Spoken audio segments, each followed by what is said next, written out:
कार्तिक एक मध्यम वर्गीय परिवार में पैदा हुआ था। उनकी शिक्षा यात्रा काफी अच्छी तरह शुरू हुई। बचपन से ही वह एक प्रतिभाशाली छात्र के रूप में विकसित हो रहे थे। पारिवारिक माहौल और माता-पिता के समर्थन ने उन्हें जीवन में बेहतर बनने का अवसर दिया। उनकी प्रारंभिक शिक्षा अर्थात पहली कक्षा से छठी कक्षा तक बहुत ही शानदार रही। पढ़ाई में उनका प्रदर्शन हमेशा बेहतरीन रहा। हर परीक्षा में उन्होंने उच्च अंक प्राप्त किए और अपने शिक्षकों की प्रशंसा हासिल की। कार्तिक अपने माता-पिता के लिए गर्व का विषय थे। उनकी बुद्धिमत्ता ने उनके माता-पिता को उन पर और अधिक गर्व और अपेक्षाएं करने के लिए प्रेरित किया। लेकिन जब वह 7वीं कक्षा में पहुंचे तो उनका ध्यान पढ़ाई से हटकर खेलकूद की ओर मुड़ गया। खेलों में उनकी रुचि इतनी बढ़ गई कि उनका ध्यान पढ़ाई से पूरी तरह हट गया। इसी दौरान उन्होंने पहली बार एक कठिन विषय में असफलता का सामना किया। यह उनके माता-पिता के लिए निराशा का कारण बना। हालांकि उनके माता-पिता ने उन्हें डांटा नहीं और न ही कठोर शब्दों का उपयोग किया, लेकिन उनकी इस उदारता का कार्तिक पर कोई सकारात्मक प्रभाव नहीं पड़ा। खेलों में अधिक समय बिताने के कारण उनकी पढ़ाई और कमजोर होती चली गई। 7वीं कक्षा में पहली बार असफलता का सामना करने के बाद कार्तिक ने पढ़ाई में रुचि खो दी। जो छात्र पहले हर विषय में उत्साह और रुचि दिखाता था, उसने अब पढ़ाई के प्रति उदासीनता दिखानी शुरू कर दी। 7वीं कक्षा से ही उनका ध्यान भटकने लगा और पढ़ाई में रुचि कम हो गई। इस कारण लगातार कई विषयों में असफलता उनके जीवन का हिस्सा बन गई। अगले कुछ वर्षों तक उनकी पढ़ाई का स्तर गिरता ही चला गया। इसके कारण उनकी आत्मविश्वास भी कम होती गई। पढ़ाई के प्रति उनका प्यार समाप्त हो चुका था। इसी दौरान 10वीं कक्षा का समय आ गया। 10वीं कक्षा की परीक्षा उनके लिए बहुत महत्वपूर्ण थी, क्योंकि यह उनकी शिक्षा यात्रा के अगले चरण को तय करने वाला थी। यह परीक्षा उनके जीवन का सबसे अहम मोड़ बन गई। 10वीं कक्षा की परीक्षा के समय कार्तिक बहुत घबराए हुए थे। परीक्षा में पास होने की उम्मीद के साथ उन्होंने अंतिम समय में पढ़ाई शुरू की, लेकिन पहले से आत्मविश्वास की कमी के कारण उनके मन में कई संदेह थे। असफलताओं ने उनके आत्मबल को कमजोर कर दिया था। इसके बावजूद परीक्षा में पास होने की उनकी इच्छा ने उन्हें प्रेरित किया। जब 10वीं कक्षा के परीक्षा परिणाम घोषित हुए तो कार्तिक बहुत ही चिंतित थे। उन्होंने जैसे ही अखबार में अपने अंकों को देखा, वह खुशी से झूम उठे। उन्होंने सभी विषयों में पासिंग मार्क्स प्राप्त किए थे। हालांकि कुछ विषयों में उनके अंक बहुत कम थे, लेकिन उन्होंने इस बात पर खुशी मनाई कि उन्होंने परीक्षा पास कर ली। वह दिन उनके जीवन का सबसे यादगार दिन बन गया। 10वीं कक्षा की परीक्षा सफलतापूर्वक पास करने के बाद कार्तिक को 11वीं कक्षा के लिए एक नए स्कूल में दाखिला दिलाया गया। नए स्कूल में उनके चचेरे भाई, जो 12वीं कक्षा में पढ़ रहे थे, भी पढ़ाई कर रहे थे। परिवार के किसी सदस्य के साथ पढ़ाई करने से कार्तिक को एक नई प्रेरणा मिली। अपने चचेरे भाई के सामने खुद को एक अच्छा छात्र साबित करने की इच्छा ने कार्तिक को फिर से पढ़ाई के प्रति गंभीर बना दिया। नए स्कूल में कार्तिक के शिक्षा जीवन में एक महत्वपूर्ण मोड़ आया। परिवार के सामने खुद को साबित करने की उनकी इच्छा ने उनके भीतर नई ऊर्जा और आत्मविश्वास पैदा किया। उन्होंने पढ़ाई को फिर से पसंद करना शुरू किया और शिक्षा में पूरे मनोयोग से डूब गए। कार्तिक ने अपने स्कूल जीवन में एक नया अनुभव किया, ट्रेन यात्रा। हर दिन ट्रेन से नए स्कूल जाना उसके लिए एक अनोखा अनुभव था। इसके लिए उसने एक मासिक ट्रेन पास लिया। ये पास न केवल स्कूल जाने के लिए, बल्कि छुट्टियों में दादा दादी के घर अकेले जाने के लिए भी काम आया। छोटे बच्चों को अकेले यात्रा करने में झिझक हो सकती है, लेकिन कार्तिक में इस अनुभव से एक नई आत्मविश्वास की भावना जागी। कार्तिक एक शर्मीला स्वभाव वाला लड़का था। छोटी छोटी बातों में असुविधा महसूस करना उसकी खासियत थी। घर की जरूरत का सामान लाने के लिए वही दुकान पर जाया करता था, क्योंकि उसके पिता बहुत मितव्ययी थे। जहां बाकी लोग सामान किलो में खरीदते, उसके पिता रोजाना थोड़ी मात्रा में ही खरीदते थे। अगर दुकान में ज्यादा भीड़ होती तो कार्तिक सोचता कि लोग यह न कहें कि इतना कम सामान खरीद रहे हो, और वह भीड़ कम होने के बाद ही सामान खरीदने जाता। लेकिन जब वह दादा दादी के घर जाता तो यह सब बदल जाता। वहां बड़े परिवार के लिए करीब 20 लोगों का सामान खरीदा जाता। इससे कार्तिक को गर्व महसूस होता। उसे लगता, मेरे पास इतने सारे सामान खरीदने की जिम्मेदारी है। यह सोच उसके अंदर एक अनोखा आत्मविश्वास लाती।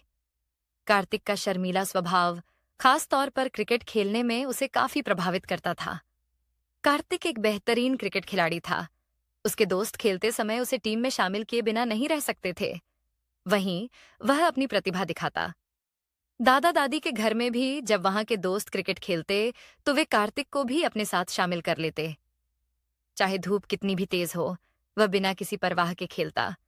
लेकिन स्कूल की क्रिकेट टीम में शामिल होने को लेकर उसे झिझक होती थी। उसे डर लगता था कि अगर नाम देने के बाद चयन नहीं हुआ तो दूसरे उसका मजाक उड़ाएंगे। ये डर और झिझक उसकी प्रतिभा को उभरने नहीं देते थे। दादा दादी के घर पर बिताया समय उसे बहुत खुशी देता था। अर्धवार्षिक और वार्षिक परीक्षाओं की छुट्टियां वह वहीं बिताता। वहां केवल दादा दादी ही नहीं, बल्कि ढेर सारे रिश्तेदार भी होते, जिनके साथ वह दिल खोलकर घुलता मिलता। उस घर की रौनक और खुशियों से वह बहुत लगाव महसूस करता। वहां उसे जो प्यार और समर्थन मिलता, वह उसके सभी मानसिक तनावों को भुला देता। हर त्योहार पर कार्तिक के माता पिता उसे रिश्तेदारों के घर मिठाई और उपहार देकर भेजते। रिश्तेदारों से मिलना और उनके साथ समय बिताना उसे बहुत पसंद था। लेकिन कुछ रिश्तेदार जब उसकी पढ़ाई के बारे में सवाल करने लगते तो वह चुपचाप वहां से निकल जाता। उसके इस डर की वजह से कभी कभी उसके माता पिता को रिश्तेदारों के सामने दिखावा करना पड़ता। लेकिन दादा दादी के घर पर वह पूरी तरह से स्वतंत्र और खुश रहता। वहां कोई उसकी कमियों को नहीं गिनता। वहां वह सबको सबसे अच्छा लगता। जब वह रिश्तेदारों के साथ खुश होकर समय बिताता तो वह अपने शर्मीले स्वभाव को कुछ समय के लिए भूल जाता। ये अनुभव कार्तिक के जीवन में एक अलग पहचान बना गए। भले ही वह बचपन में ज्यादा दोस्त नहीं बना पाया, लेकिन रिश्तेदारों के साथ समय बिताने से उसने सामाजिक जीवन का महत्व समझा।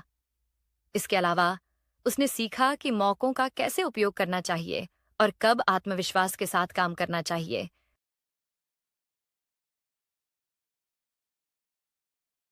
कार्तिक ने अपने नए स्कूल में दाखिला लिया। नए स्कूल में सतीश, जो कार्तिक के बड़े पिताजी का बेटा था, अपनी कक्षा और स्कूल का सबसे अच्छा छात्र माना जाता था। सतीश गर्व से सबको बताता था कि कार्तिक उसका अपना भाई है। लेकिन यह बात कार्तिक के लिए एक नई चुनौती बन गई। अध्यापक से लेकर चपरासी तक हर कोई सतीश की तारीफ करता और कार्तिक से कहता कि उसे सतीश जैसा बनना चाहिए। इससे कार्तिक के मन में एक प्रकार की विरोध भावना उत्पन्न हुई। हालांकि कार्तिक ने अपनी आत्मविश्वास नहीं खोई। उसने यह तय किया कि वह खुद को कमजोर छात्र साबित नहीं होने देगा और सतीश के बराबर पढ़ाई में अच्छा प्रदर्शन करके दिखाएगा। मध्यावधि परीक्षाओं में जब उसने अन्य छात्रों को पीछे छोड़ते हुए दूसरा स्थान प्राप्त किया तो उसने अपनी क्षमता को साबित कर दिया। इससे स्कूल में अन्य छात्र भी उसकी ओर ध्यान देने लगे। लेकिन अपनी अलग पहचान साबित करने के लिए वह और अधिक मेहनत करने लगा। कार्तिक का परिवार आर्थिक रूप से सामान्य स्थिति में था, जिससे वह अतिरिक्त धन कमाने के बारे में भी सोचने लगा। 11वीं कक्षा की छुट्टियों के दौरान उसने अपने 5वीं कक्षा तक पढ़े पुराने स्कूल में अंशकालिक काम किया। वह वहां छात्रों को किताबें वितरित करने में मदद करता था। उस उम्र में कमाए गए अपने पहले वेतन को उसने बड़े प्यार से अपने पिता को दिया और उनसे इसे एक लेजर बुक में दर्ज करने के लिए कहा। यह उसके पैसे बचाने की आदत की नींव बनी। बचाए गए पैसों से कार्तिक ने 10 मुर्गी के चूजे खरीदे और उन्हें पालना शुरू किया। उसने उन्हें बड़े ध्यान से पाला और फिर अपने घर में ही उन्हें बेचने की शुरुआत की। यह करते हुए उसने खुद को एक छोटे उद्यमी की तरह महसूस किया। बाद में वह रविवार के दिन साइकिल पर मुर्गियों को बाजार ले जाकर बेचने लगा। जो पैसा वह कमाता उसे जिम्मेदारी से अपने पिता को सौंप देता और लेजर में दर्ज करवाता। इन सभी अनुभवों ने उसे वित्तीय प्रबंधन के बुनियादी सिद्धांत सिखाए। 12वीं कक्षा की बोर्ड परीक्षाओं के लिए कार्तिक पूरी उत्सुकता और आत्मविश्वास के साथ तैयार था। उसने अपनी पढ़ाई और समय का कुशलतापूर्वक उपयोग किया, जिससे उसे यकीन था कि वह परीक्षा में सफल होगा। परीक्षा के परिणाम वाले दिन शाम को जब उसने अखबार में अपना रोल नंबर देखा तो वह खुशी से झूम उठा। यह उसके परिवार के लिए गर्व और खुशी का पल था। उस दिन पूरा परिवार जश्न में डूबा रहा। लेकिन अगले दिन सुबह जब कार्तिक अपने दोस्त के घर गया तो उसने फिर से अखबार में अपना रोल नंबर देखना चाहा। इस बार उसका रोल नंबर वहां नहीं था। शुरुआत में उसने सोचा कि शायद उसने नंबर गलत देख लिया हो, लेकिन 3 बार जांचने के बाद भी उसका नंबर नहीं मिला। ये देखकर वह स्तब्ध रह गया। ये डर और उलझन कार्तिक की मानसिक स्थिति पर गहरा असर डाल गए। उसे ऐसा महसूस हुआ जैसे वह असफल हो गया हो। क्या गलती हो सकती है? ये सवाल उसे लगातार परेशान करता रहा। उसने अपनी असफलता को किसी के साथ साझा नहीं किया और चुपचाप उदास रहने लगा। कार्तिक स्कूल में मार्कशीट और ट्रांसफर सर्टिफिकेट लेने नहीं गया, जबकि बाकी सभी लोग वहां गए थे।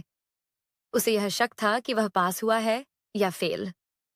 इस संदेह के कारण वह अपने दोस्तों से मिलने में शर्म महसूस कर रहा था। एक हफ्ते बाद कार्तिक स्कूल गया, लेकिन वहां उसे अपने दोस्तों में से कोई नहीं मिला। इसलिए उसने स्कूल के अंदर जाकर अपनी मार्कशीट लेने की कोशिश की।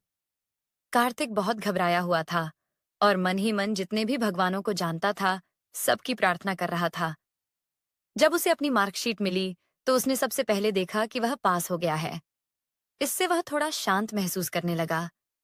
फिर उसने अपने नंबर ध्यान से देखे और नंबर देखकर वह बहुत खुश हुआ, लेकिन स्कूल के कर्मचारियों के सामने अपनी खुशी जाहिर नहीं कर पाया। घर पहुंचते ही कार्तिक ने सीधा अपनी मां को यह खबर दी। अपने बेटे के पास होने की खबर सुनकर उसकी मां बहुत खुश हुई। इसके बाद कार्तिक की मां और पिता ने उसकी कॉलेज की पढ़ाई पर चर्चा शुरू की, लेकिन कार्तिक कॉलेज जाना नहीं चाहता था। उस समय कॉलेजों में रैगिंग का काफी डर था, जिससे वह डरा हुआ था। इसलिए कार्तिक ने अपने माता पिता से कहा कि वह कोई नौकरी करना चाहता है और साथ ही बीकॉम की पढ़ाई डाक से करना चाहता है। उसकी मां चाहती थी कि वह नियमित कॉलेज जाए, लेकिन उसके पिता ने कार्तिक के फैसले को स्वीकार कर लिया। नौकरी से घर के खर्चों में थोड़ी मदद मिल सकती थी, इसलिए उसके पिता ने इसे सही फैसला माना। इस तरह उसके पिता ने कार्तिक का डाक द्वारा पढ़ाई का आवेदन जमा किया। इसके अलावा एक दोस्त के पिता की मदद से कार्तिक को बीसी नाम की एक कंपनी में क्लर्क की नौकरी मिल गई।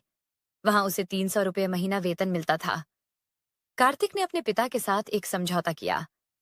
उसने वादा किया कि वह अपनी सैलरी का 50%, 150 रुपये हर महीने अपने पिता को देगा। हर महीने की पहली तारीख को वह पैसे अपने पिता को दे देता था। बचे हुए पैसे से कार्तिक अपने परिवार के लिए मिठाइयाँ और स्नैक्स लाता था। इसके अलावा वह घर का सारा साप्ताहिक राशन खरीदने लगा। वह हर चीज किलो के हिसाब से खरीदता था। बीसी कंपनी में काम करते हुए कार्तिक को 6 महीने हो गए। इन 6 महीनों में उसने महसूस किया कि यह नौकरी उसे कोई तरक्की नहीं दे रही है। उसे समझ आ गया कि इस नौकरी से उसका भविष्य सुरक्षित नहीं है। अपनी जिंदगी में बदलाव की जरूरत महसूस करते हुए उसने दूसरी नौकरी ढूंढनी शुरू कर दी। एक दिन अखबार में नौकरी के विज्ञापन देखते हुए उसने एक 5 सितारा होटल में स्टीवर्ड की नौकरी का विज्ञापन देखा। इस नौकरी में ट्रेनिंग भी दी जाती थी और बाद में काम भी मिलता था। इस विज्ञापन को देखकर उसके मन में एक नई उम्मीद जगी।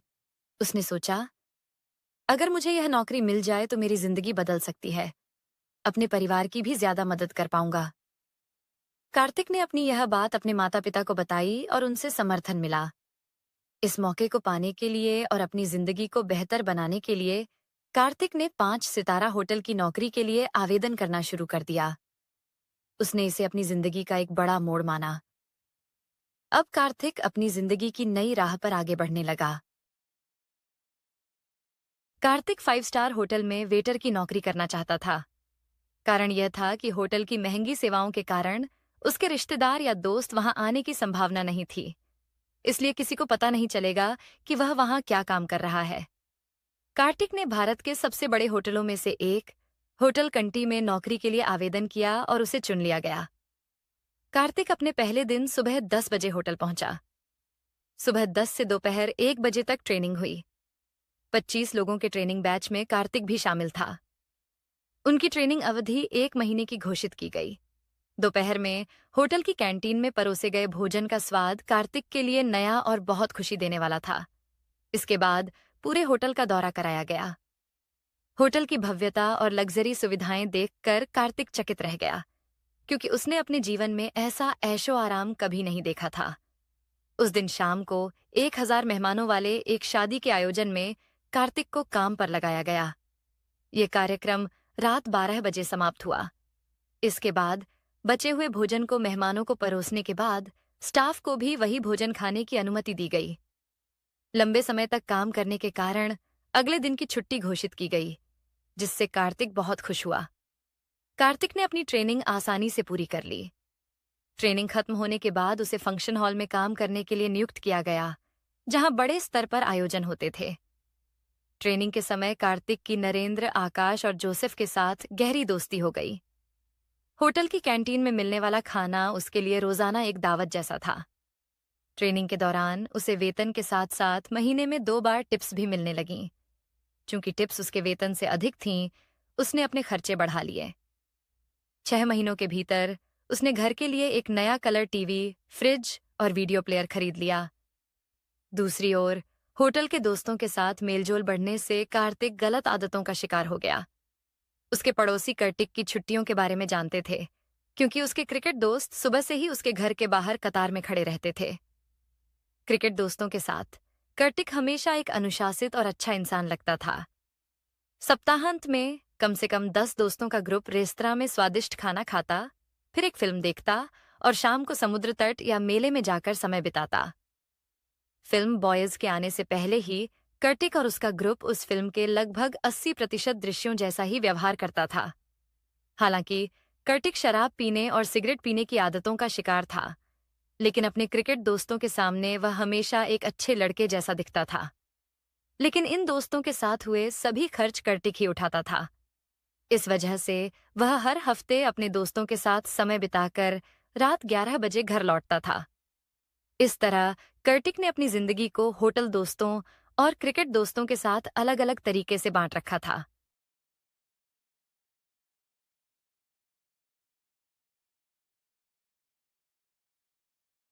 उस दिन कार्तिक ने अपने दोस्तों और होटल के सहकर्मियों के साथ समय बिताने का मौका लिया, लेकिन उनके क्रिकेट दोस्तों के लिए यह चौंकाने वाला था कि कार्तिक ने अब तक अपनी आदतों और काम के बारे में उनसे सब कुछ छिपा कर रखा था।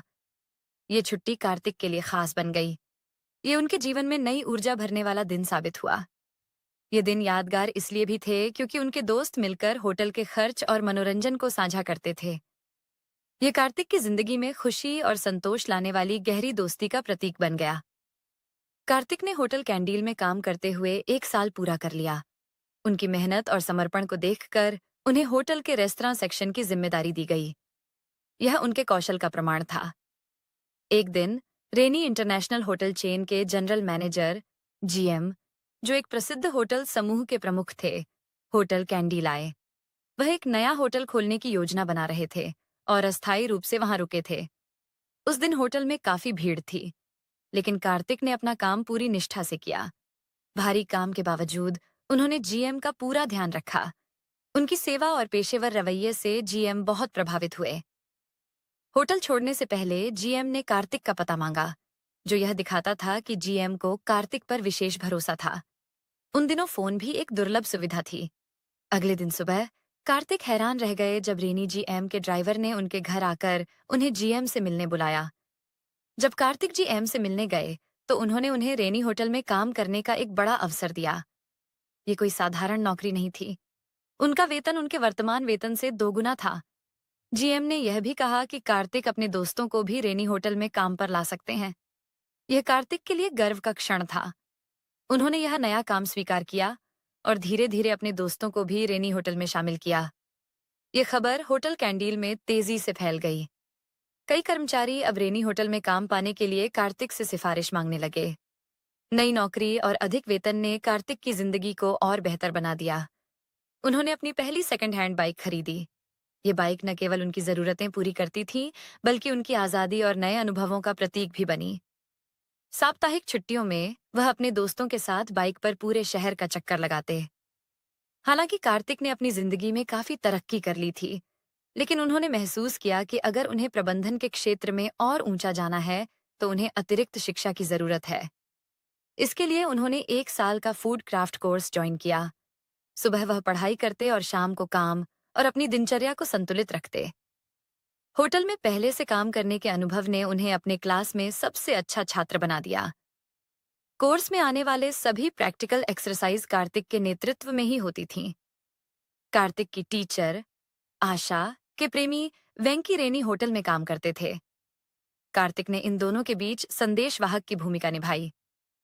यह कार्तिक को आशा और वेंकी दोनों के करीब ले आया। कार्तिक ने इस अवसर का सही उपयोग किया। अगर वह कभी लेट हो जाते तो भी अन्य छात्रों को बाहर इंतजार करना पड़ता, लेकिन आशा उन्हें अंदर जाने देती। इसी तरह वेंकी होटल में हमेशा कार्तिक का समर्थन करते। इस तरह कार्तिक ने अपनी मेहनत और अवसरों का सही इस्तेमाल करके अपने जीवन को आगे बढ़ाया। उन्होंने अपने काम, पढ़ाई और दोस्तों के साथ संबंधों को संतुलित रखा। यह कहानी दिखाती है कि एक साधारण व्यक्ति अपनी मेहनत और सही फैसलों से कैसे सफलता की ऊंचाई तक पहुंच सकता है। कार्तिक ने होटल उद्योग में 3 साल बिताए, जहां वह एक बार में काम करते थे। उन्होंने डिस्पेंस बार और सर्विस बार दोनों में काम करने का अनुभव प्राप्त किया। डिस्पेंस बार में काम करते समय, जो किचन के पास स्थित था, एक कंट्रोलर रोजाना स्टॉक की जांच करता था। डिस्पेंस बार मुख्य रूप से बैंकेट्स के लिए शराब उपलब्ध कराता था, इसलिए कार्तिक के पास हमेशा शराब का पर्याप्त स्टॉक रहता था। सभी किचन कर्मचारी अक्सर कार्तिक से अतिरिक्त शराब मांगते थे। कार्तिक ने महसूस किया कि किचन और बैकएंड स्टाफ की आमदनी सर्विस स्टाफ की तुलना में कम थी, इसलिए उन्होंने उन्हें अतिरिक्त शराब देना शुरू किया। यह एक आदत बन गई, जिससे किचन स्टाफ के बीच कार्तिक काफी लोकप्रिय हो गए। बदले में किचन स्टाफ उन्हें मेहमानों के लिए तैयार किए गए स्वादिष्ट खाने का आनंद लेने देते थे। हालांकि कार्तिक की आमदनी ठीक थी, लेकिन वह अपने खर्चों को सही तरीके से संभाल नहीं पाते थे।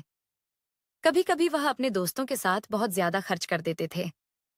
उनका काम आमतौर पर रात 11:30 पर खत्म हो जाता था, जब ज्यादातर जगहें बंद हो जाती थीं। ऐसे में उन्होंने अपने दोस्तों के साथ 24 घंटे खुले रहने वाले 4 और 5 सितारा होटलों में जाना शुरू कर दिया। धीरे धीरे यह आदत बढ़ती गई। कभी कभी वह अपने पुराने कार्यस्थल पर भी जाते थे। बढ़ते खर्चों के कारण कार्तिक के पास अपनी कमाई से कोई बचत नहीं हो पाती थी। कार्तिक की मां ने उनके शराब पीने की आदत को देखा और बहुत चिंतित हो गईं। कार्तिक के परिवार में उनके दादा को छोड़कर कोई भी शराब नहीं पीता था या सिगरेट नहीं पीता था। कार्तिक की जीवन शैली और आदतों को देखकर, जो परिवार की परंपराओं के खिलाफ थीं, उनकी मां और परेशान हो गईं। कार्तिक के क्रिकेट दोस्त हरी एक लड़की शीबा से प्यार करते थे। हरी ने कार्तिक से कहा कि वह शीबा से उनके बारे में अच्छा बोले, लेकिन कहानी में मोड़ तब आया जब शीबा ने अपनी मोहब्बत कार्तिक से जाहिर कर दी। कार्तिक एक शर्मीले स्वभाव के व्यक्ति थे, जो महिलाओं से ज्यादा बात नहीं करते थे। 20 साल की उम्र में यह उनके लिए एक नया अनुभव था। हालांकि हरी ने कार्तिक पर विश्वास बनाए रखा, लेकिन उसने कार्तिक और शीबा के बीच बढ़ती नजदीकियों को नोटिस किया। एक दिन कार्तिक शीबा को बाहर लेकर गए, लेकिन उनके साथ नरेंद्र और जोसेफ भी थे। यह घटना हरी के पिता ने देखी और शीबा के पिता को बता दी, जो उसी अपार्टमेंट में रहते थे। इसी दौरान कार्तिक को हैदराबाद के होटल क्रिश में नौकरी का प्रस्ताव मिला। साथ ही शीबा के पिता ने कार्तिक को चेतावनी दी कि वह शीबा से बात करना बंद करें और उससे दूर रहें। इस तरह कार्तिक का पहला प्यार बहुत जल्दी खत्म हो गया। कार्तिक की मां स्थिति को समझते हुए उन्हें हैदराबाद जाने की इजाजत नहीं दी। उन्हें लगा कि अगर कार्तिक वहां गए तो उनकी आदतें और खराब हो जाएंगी। इसके बजाय उन्होंने कार्तिक से कहा कि वह तिरुपुर में अपने मामा के पास जाएं, जो एक कपड़ा फैक्ट्री चलाते थे। शीबा से दूर रहने और अपनी मां की बात मानते हुए कार्तिक ने तिरुपुर जाने का फैसला किया। वहां उन्होंने कपड़ा व्यवसाय के बारे में सीखा और एक नई दिशा में आगे बढ़ने का निश्चय किया। अपने पुराने आदतों और जीवन को छोड़कर कार्तिक ने तिरुपुर में एक नई शुरुआत की और एक नया भविष्य बनाने का संकल्प लिया। कार्तिक तिरुपुर गया और अपने मामा के घर रुका। उसने सोचा कि मामा उसे अपनी फैक्ट्री लेकर जाएंगे और काम सिखाएंगे। लेकिन एक हफ्ता बीत गया और मामा ने ऐसा कुछ नहीं किया। मामा के घर के सामने कुछ लड़के रहते थे, जो एक कुरियर ऑफिस में काम करते थे। कार्तिक ने उनसे दोस्ती कर ली और अपना समय उनके साथ बिताने लगा। वह हर दिन उनके साथ कुरियर ऑफिस जाने लगा। 3 महीने ऐसे ही बीत गए। कुरियर ऑफिस के मैनेजर ने देखा कि कार्तिक अपने दोस्तों के साथ घूमता रहता है और कुछ काम नहीं कर रहा। एक दिन मैनेजर ने उससे बात की और उसे कुरियर ऑफिस में नौकरी का ऑफर दिया, लेकिन कार्तिक ने मना कर दिया और बताया कि वह गारमेंट्स बनाने का काम सीखना चाहता है। कुछ हफ्तों बाद कुरियर मैनेजर ने कार्तिक को अपने दोस्त रामू से मिलवाया। रामू एक सफल गारमेंट्स एक्सपोर्टर थे। रामू ने कार्तिक को क्वालिटी कंट्रोलर की नौकरी दी। सैलरी बहुत कम थी, लेकिन कार्तिक ने इसे स्वीकार कर लिया क्योंकि वह इस फील्ड में अनुभव लेना चाहता था। कार्तिक के साथ उसका एक सीनियर था, जिसका नाम सुंदर था। सुंदर एक मर्चेंडाइजर था। दोनों फैक्ट्रियों में जाकर ऑर्डर की प्रोग्रेस देखते और जो कपड़े बनते थे उनकी क्वालिटी चेक करते। कार्तिक की सैलरी कम थी, इसलिए उसने अपनी जिंदगी में बदलाव किया। उसने खर्चे कम किए और थोड़ा थोड़ा पैसा बचाकर एक साइकिल खरीदी, जिससे वह ऑफिस जाता था। सुंदर के पास एक मोटरसाइकिल थी और कंपनी उसे फैक्ट्री जाने के लिए फ्यूल देती थी। 1 साल बाद कार्तिक ने अपना काम अच्छे से सीख लिया। उसकी मेहनत और लगन को देखकर कंपनी ने उसे खुद से फैक्ट्रियों में निरीक्षण करने की जिम्मेदारी दी और उसे एक मोटरसाइकिल भी दी। इस बीच फैबनेट कंपनी तेजी से बढ़ी। अब कंपनी में 100 से ज्यादा कर्मचारी हो गए थे। कंपनी के मैनेजिंग डायरेक्टर रामू ने स्टाफ के लिए कैंटीन खोलने का प्लान बनाया। रामू को पता था कि कार्तिक को होटल इंडस्ट्री का अनुभव है, इसलिए उन्होंने कैंटीन के निर्माण की जिम्मेदारी कार्तिक को दी। कार्तिक ने इस मौके को अपने कौशल दिखाने का जरिया माना। उसने पूरी मेहनत से कैंटीन का निर्माण करवाया। अंत में फैक्ट्री कैंटीन एक शानदार 5 स्टार कैफेटेरिया जैसी बनकर तैयार हुई। कैंटीन की क्वालिटी और खूबसूरती देखकर रामू ने कार्तिक की बहुत तारीफ की। इस तरह कार्तिक की जिंदगी ने एक नया मोड़ लिया। उसने कम सैलरी और सीमित संसाधनों में भी अपनी मेहनत और लगन से खुद को साबित किया। उसकी मेहनत से न केवल उसे फायदा हुआ, बल्कि कंपनी को भी बहुत फायदा हुआ। फैबनेट फैक्ट्री में उस समय मैनेजमेंट ने फैक्ट्री कैंटीन संभालने के लिए किसी को नियुक्त नहीं किया था, इसलिए कैंटीन का प्रबंधन कार्तिक ने संभाला। उसी दौरान फैबनेट कंपनी की 10वीं सालगिरह का आयोजन हुआ। इस कार्यक्रम में 500 लोगों के लिए खाने पीने की व्यवस्था करनी थी और इस जिम्मेदारी को कार्तिक को सौंपा गया। कार्तिक ने यह काम बहुत ही अच्छे तरीके से पूरा किया। 10वीं सालगिरह का कार्यक्रम सफलतापूर्वक संपन्न हुआ और कंपनी के एमडी, मैनेजिंग डायरेक्टर रामू ने कार्तिक की खूब प्रशंसा की। इस सराहना से कार्तिक को आत्मविश्वास मिला। इस प्रशंसा के बाद कार्तिक ने एमडी रामू से कहा कि उन्हें गारमेंट्स के क्षेत्र में काम करने में दिलचस्पी है। रामू ने उनकी बात को गंभीरता से लिया और उन्हें सैंपलिंग डिपार्टमेंट में ट्रांसफर कर दिया। यार्न, धागे से सैंपल तैयार करना, उन्हें नीटिंग, डाइंग, रंगाई, प्रिंटिंग और सिलाई के जरिए फाइनल सैंपल बनाना और फिर उन सैंपल्स को कुरियर के जरिए ग्राहकों, बायर्स तक पहुंचाना। कार्तिक अपने काम को बहुत मेहनत और ईमानदारी से करता था। जब भी फैक्ट्री में कोई बड़ा ग्राहक, बायर आता, तो एमडी रामू हमेशा कार्तिक को बुलाते थे। कार्तिक को सैंपल दिखाने और उनके बारे में विस्तार से समझाने का काम दिया जाता था। कार्तिक का ज्ञान और प्रस्तुति का तरीका इतना प्रभावशाली था कि रामू को कार्तिक पर पूरा भरोसा हो गया। कार्तिक ने 3 साल तक मेहनत की, लेकिन उसे कोई बड़ा वेतन वृद्धि नहीं मिला। धीरे धीरे उसे लगने लगा कि उसकी मेहनत का सही मूल्यांकन नहीं हो रहा है। इससे उसका मनोबल थोड़ा कमजोर हो गया। एक दिन कार्तिक अपने कुरियर दोस्तों के साथ फिल्म अन्नामलाई देखने गया। इस फिल्म के एक गाने में दिखाया गया था कि कैसे एक गरीब व्यक्ति अपनी मेहनत और बुद्धिमानी से अमीर बन जाता है। यह गाना कार्तिक के मन में गहराई से बस गया। वह कई दिनों तक इस गाने और फिल्म के बारे में सोचता रहा, लेकिन उसने सोचा, यह तो केवल फिल्मों में होता है। असली जिंदगी में गरीब से अमीर बनना नामुमकिन है। यह ख्याल उसे बार बार परेशान करता रहा। इसी दौरान फैबनेट में पार्वती नाम की लड़की ने बतौर रिसेप्शनिस्ट ज्वाइन किया। पार्वती और कार्तिक के बीच बातचीत शुरू हुई। पहले यह सिर्फ दोस्ती थी, लेकिन धीरे धीरे उनकी यह दोस्ती प्यार में बदल गई। पार्वती समझदार, स्नेही और कार्तिक के विचारों को समझने वाली थी। वह कार्तिक के जीवन में एक सकारात्मक बदलाव लेकर आई। उनकी बातचीत और आपसी समझ ने कार्तिक को यह महसूस कराया कि जिंदगी में मेहनत और सपनों के साथ आगे बढ़ा जा सकता है। हालांकि कार्तिक को अब भी यह लग रहा था कि फैक्ट्री में उसकी मेहनत का सही सम्मान नहीं हो रहा है, लेकिन पार्वती का साथ और उसका प्यार उसे उम्मीदें देता था। अब कार्तिक के मन में यह विचार था कि अगर उसे सही मौका और समर्थन मिले, तो वह अपनी मेहनत और काबिलियत से अपनी जिंदगी को बेहतर बना सकता है। पार्वती के साथ उसकी दोस्ती और प्यार ने उसे जिंदगी को एक नए नजरिए से देखने की प्रेरणा दी। कार्तिक की जिंदगी अब धीरे धीरे बदल रही थी। उसकी मेहनत, पार्वती का साथ और सपने उसे आगे बढ़ने की ताकत दे रहे थे। कार्तिक ने यह ठान लिया कि चाहे रास्ता कितना भी कठिन क्यों न हो, वह अपने सपनों को साकार करने के लिए पूरी मेहनत करेगा। फैबनेट में उसकी यह यात्रा और पार्वती का साथ उसकी जिंदगी में एक नया अध्याय लिखने की शुरुआत थी। कार्तिक और पार्वती का प्यार धीरे धीरे गहरा होता गया। उनका रिश्ता मजबूत हुआ और वह हर वीकेंड एक दूसरे के साथ समय बिताने लगे। कभी वे फिल्म देखने जाते तो कभी मंदिर जाकर अपने प्यार की सफलता के लिए भगवान से आशीर्वाद मांगते। समय के साथ उनका प्यार और बढ़ता गया। कार्तिक बचपन से ही अपना खुद का व्यवसाय शुरू करना चाहता था। उसका सपना था कि वह एक स्नैक्स की दुकान खोले और इसके लिए उसे 1 लाख रुपए की जरूरत थी। उसने अपनी सैलरी से पैसे बचाने की कोशिश की, लेकिन यह पर्याप्त नहीं था। इसलिए उसने अपने परिवार और दोस्तों से मदद मांगना शुरू किया। लेकिन जब वह पैसे बचाने के लिए संघर्ष कर रहा था, तब उसका ध्यान ज्यादातर पार्वती पर रहता। वह अपने काम के समय में भी पार्वती से मिलने चले जाता। पिछले 4 सालों से कार्तिक फैबनेट नाम की कंपनी में काम कर रहा था।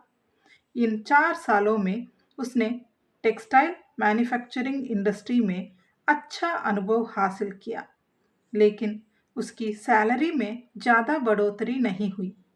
अन्य कंपनियां उसे ज़्यादा वेतन देने के लिए तैयार थी, लेकिन कार्तिक ने अपनी कंपनी ना बदलने का फैसला किया, क्योंकि वह और अधिक सीखना चाहता था। लेकिन उसकी कंपनी में समस्याएं शुरू होने लगी। जब कार्तिक काम के समय में पार्वती से मिलने जाता तो उसकी कार्य क्षमता प्रभावित होती। धीरे धीरे ये बात उसके मैनेजर रामू के ध्यान में आई। एक दिन रामू ने उसे अपने ऑफिस बुलाया और सख्त आवाज में कहा, कार्तिक, काम के समय में अपनी निजी जिंदगी को प्राथमिकता मत दो, नहीं तो हमें तुम्हारे खिलाफ कार्रवाई करनी पड़ेगी। तुम्हारा पूरा ध्यान काम पर होना चाहिए। रामू की बात सुनकर कार्तिक ने उसे मान लिया, लेकिन उसे समझ नहीं आया कि काम और प्यार के बीच संतुलन कैसे बनाए। पार्वती के बिना वह खुद को अधूरा महसूस करता था। कार्तिक की माँ उसकी सबसे बड़ा सहारा थी। वह अपनी जिंदगी की हर बात अपनी माँ के साथ बांटता करता था, लेकिन जब बात प्यार की आती तो वह इसे मजाक में उड़ा देती। वह अक्सर अपनी माँ से कहता, माँ मैं प्यार में हूँ, और हंस देता। उसकी माँ इसे एक मजाक समझती, लेकिन इस बार बात अलग थी। जब उसने पार्वती के बारे में अपनी माँ से कहा तो उसकी माँ ने इसे गंभीरता से नहीं लिया। उसने कहा, तू हमेशा ऐसा मजाक करता है, तेरी बातों पर भरोसा नहीं होता। लेकिन इस बार कार्तिक ने दृढ़ता से कहा, माँ मैं सच कह रहा हूँ, पार्वती मेरी जिंदगी का हिस्सा है, मैं उससे शादी करना चाहता हूँ। फिर भी उसकी माँ को यकीन नहीं हुआ। अब कार्तिक की जिंदगी 2 हिस्सों में बटी हुई थी। एक तरफ उसका सपना और दूसरी तरफ उसका प्यार। एक तरफ वह अपने सपनों को पूरा करने के लिए पैसे इकट्ठा करने की कोशिश कर रहा था और दूसरी तरफ वह पार्वती के साथ